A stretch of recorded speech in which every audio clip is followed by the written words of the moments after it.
How Edmonton Began, Part 1. The Beginning.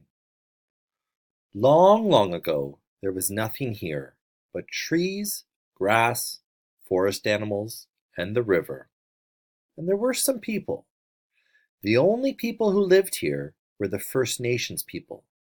They lived in groups called tribes, which were a number of families that lived together in a community, kind of like you do today.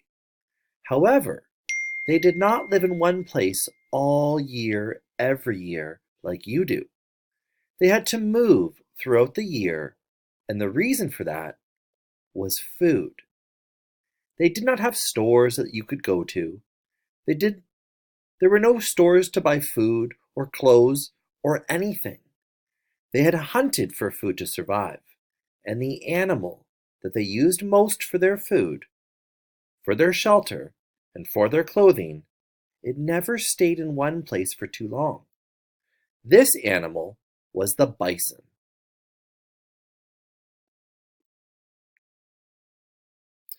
Bison were big animals with lots of meat, which could feed lots of people. It was hairy too, which was good for making warm shelters and warm clothes. Bison lived on the grass that grew so well here in Edmonton, but a whole bunch of bison could eat a whole bunch of grass.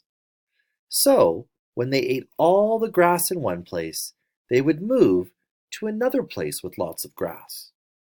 The First Nation people had to follow their food, or they would starve. The First Nation people also hunted and ate other animals too, like rabbits, deer, and fox, and they fished in the North Saskatchewan River and in streams, and in the summer they picked berries and mushrooms. But the bison, that was their most important food source. When the bison moved, the First Nations people, they would pack up their homes, which were like tents called teepees, and they would follow the bison to the next location. They had different forms of transportation too. Often the First Nation people would walk, but in the winter they would use snowshoes to help them move across the snow.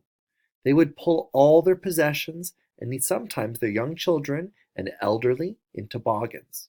And in the summer, they used canoes on the river.